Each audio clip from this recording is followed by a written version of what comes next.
Operation Sindoor నేపథ్యంలో తెలంగాణ ప్రభుత్వం కీలక నిర్ణయాలు తీసుకుంది. తెలంగాణ ప్రభుత్వంలోని అత్యవసర సర్వీసు ఉద్యోగుల సెలవులను ప్రభుత్వం రద్దు చేసింది. ఆపరేషన్ సింధూర్ కు సంబంధించి ప్రజల్లో అపోహలు కలిగించే వ్యక్తులపై కఠిన చర్యలకు సీఎం రేవంత్ ఆదేశాలు ఇచ్చారు. ఆపరేషన్ సింధూర్ అనంతర పరిస్థితులు చక్కబడే వరకు సివి ఆనంద్ కు ప్రత్యేక అధికారులను అప్పగించారు.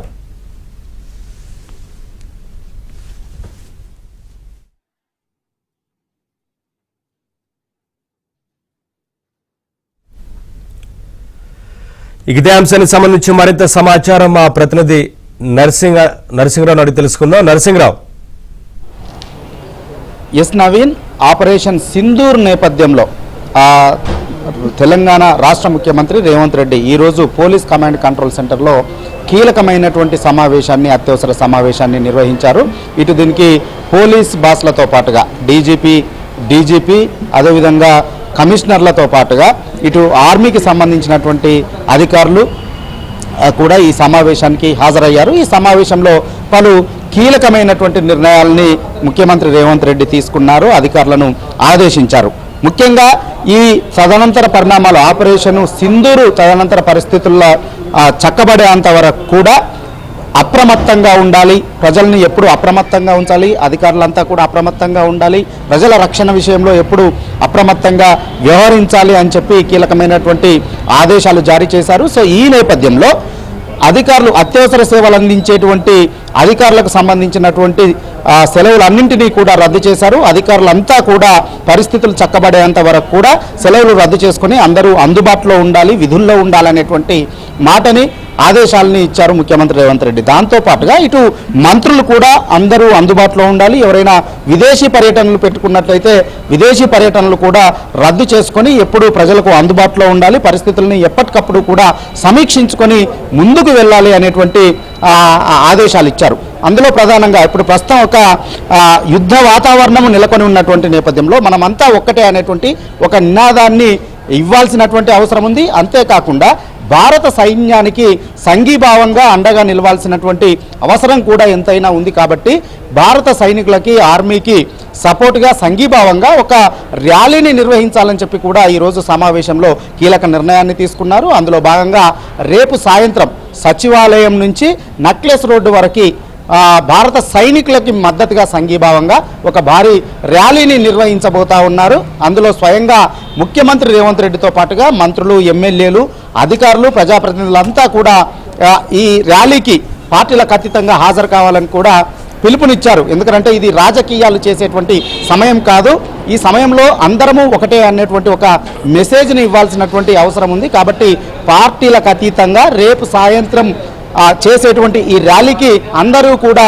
రావాలి అనేటువంటి పిలుపునిచ్చారు. ఇక ఈ సమయంలో విచ్చలవిడిగా చాలామంది సోషల్ మీడియాలో తప్పుడు ప్రచారాలని చేస్తున్నటువంటి నేపథ్యంలో అలాంటి వారిపైన కఠిన చర్యలు తీసుకోవాలి అని చెప్పి కూడా ఆదేశాలు జారీ చేశారు. తప్పుడు ప్రచారాన్ని చేసేటువంటి వారిపైన చర్యలు తీసుకోవడంతో పాటు అందుకోసము గుర్తించేందుకు అవసరమైనటువంటి ప్రత్యేక సెల్లును కూడా ఏర్పాటు చేయాలి, కమాండ్ కంట్రోల్ సెంటర్లో అందుకు సంబంధించినటువంటి సెల్లును కూడా ఏర్పాటు చేయాలి అని చెప్పి ముఖ్యమంత్రి రేవంత్ రెడ్డి ఆదేశించారు. దాంతోపాటుగా ఇటు ఈ హాస్పిటల్స్లో కూడా ఎప్పటికప్పుడు బెడ్ల వివరాలని అందుబాటులో ఉంచుకోవాలి, దాంతోపాటుగా రక్తపు నిల్వ ఉంచుకునే విధంగా బ్లడ్ బ్యాంకులతో ఎప్పటికప్పుడు సమన్వయం చేసుకోవాలి. అంటే పరిస్థితులు ఎప్పుడు ఏ విధంగా మారుతాయో తెలియనటువంటి ఒక సిచ్యువేషన్ ఉన్నటువంటి నేపథ్యంలో ఇటు బ్లడ్ బ్యాంకుల్లో రక్తపు నిల్వలు ఉంచుకునే విధంగా ఇటు హాస్పిటల్స్లో కూడా ఎప్పటికప్పుడు బెడ్ల వివరాలు తెలుసుకుంటూ వాటిని కూడా నమోదు చేసుకునే విధంగా ఉండాలి అని చెప్పి ఆదేశించారు.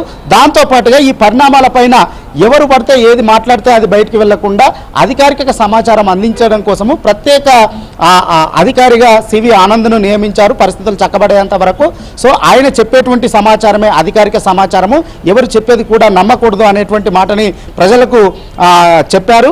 సో అందులో భాగంగా సివి ఆనంద్ను ప్రత్యేక అధికారిగా నియమించారు. ఇక మీదట ఆయన చెప్పిందే అఫీషియల్ సమాచారం ఏదైనా కానీ రాష్ట్ర ప్రభుత్వం పక్షాన ఈ పరిస్థితుల నేపథ్యంలో. సో దాంతోపాటుగా ఇక ప్రజలంతా కూడా యూనిటీగా ఉండి ఇటు ఆర్మీకి సంఘీభావం తెలపాలి అని చెప్పి ఆయన ముఖ్యమంత్రి రేవంత్ రెడ్డి ఆదేశించారు. సో ఈ నేపథ్యంలోనే రేపు ఈ ర్యాలీని కూడా నిర్వహిస్తూ ఉన్నారు. సో మొత్తానికి ఎప్పటికప్పుడు కూడా అప్రమత్తంగా ఉండాలి.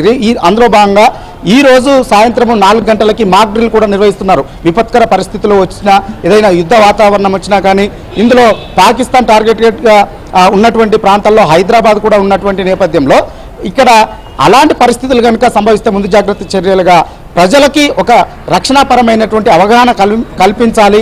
ఏ విధంగా తమను తాము రక్షించుకునేందుకు వాళ్ళు ఉండాలి, రక్షణ చర్యలు చేపట్టాలి అనేటువంటి దానికోసం ప్రజల్లో అవగాహన కల్పించేందుకు మాక్ డ్రిల్ నిర్వహిస్తూ ఉన్నారు. దీనికి సంబంధించి కూడా స్వయంగా ముఖ్యమంత్రి రేవంత్ రెడ్డి ఈరోజు సాయంత్రం జరిగేటువంటి ఈ కార్యక్రమాన్ని కూడా పర్యవేక్షణ చేస్తూ ఉన్నారు. సో ఆ కార్యక్రమాన్ని కూడా సక్సెస్ఫుల్ చేయాలని చెప్పి ఈరోజు అధికారులను ముఖ్యమంత్రి రేవంత్ రెడ్డి ఆదేశించారు. సో మొత్తానికి ఇప్పుడు ఒకవైపు యుద్ధ వాతావరణం నెలకొని ఉన్నటువంటి నేపథ్యంలో ఇదే సమయంలో ఇప్పుడు ఈ నెల 10వ తేదీ నుంచి రాష్ట్రంలో అందాల పోటీలు ప్రతిష్టాత్మకంగా జరగబోతూ ఉన్నాయి. దాదాపుగా 116 దేశాలకు సంబంధించినటువంటి విశ్వసుందరులు ఈ పోటీల్లో పాల్గొనబోతున్నారు.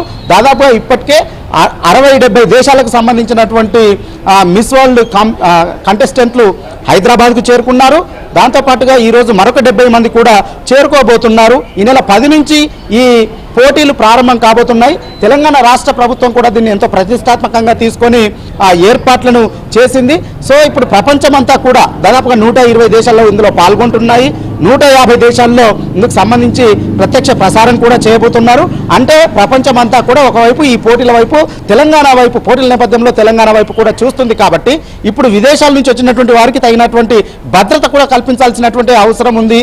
కాబట్టి ఆ విషయంలో కూడా తగు జాగ్రత్తలు తీసుకోవాలి, కట్టుదిట్టమైనటువంటి భద్రతా ఏర్పాట్లు చేయాలి. ఎందుకంటే ఏ చిన్న పొరపాటు జరిగినా కానీ ప్రపంచం ముంగిట తలదించుకోవాల్సినటువంటి పరిస్థితి కొంత ఏర్పడేటువంటి ప్రమాదం ఉంటుంది. కాబట్టి అధికారులు అప్రమత్తంగా ఉండి కట్టుదిట్టమైనటువంటి భద్రతా ఏర్పాట్లు చేయాలి అనేటువంటి మాటను కూడా, ఆదేశాలని కూడా ఈరోజు ముఖ్యమంత్రి రేవంత్ రెడ్డి ఇచ్చారు. అంతేకాకుండా ఒకవైపు ఈ యుద్ధ పరిస్థితులు నెలకొని ఉన్నటువంటి నేపథ్యంలో ఈ పోటీలు వాయిదా పడతాయనేటువంటి ఒక ప్రచారం కూడా జరుగుతున్నటువంటి నేపథ్యంలో దానిపైన కూడా ఈ రోజు సమావేశంలో ముఖ్యమంత్రి రేవంత్ రెడ్డి అదేవిధంగా తెలంగాణ రాష్ట్ర సర్కార్ ఒక క్లారిటీని అయితే ఇచ్చింది. ఈ పోటీలు యథావిధిగా జరుగుతాయి. జరుగుతున్నటువంటి దుష్ప్రచారాన్ని ఎవరు కూడా నమ్మకూడదు.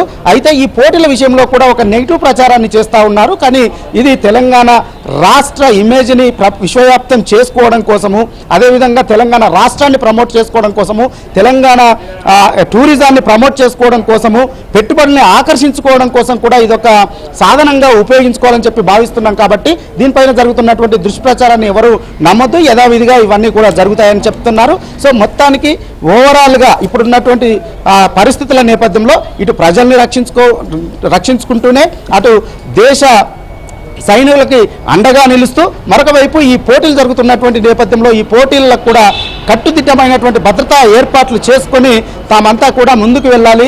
సో మొత్తానికి తామంతా కూడా ఒకటే అనేటువంటి నినాదాన్ని ప్రపంచానికి చాటాలి అనేటువంటి విషయాన్ని ఈరోజు సమీక్షా సమావేశంలో ముఖ్యమంత్రి రేవంత్ రెడ్డి సుదీర్ఘంగా చర్చించారు.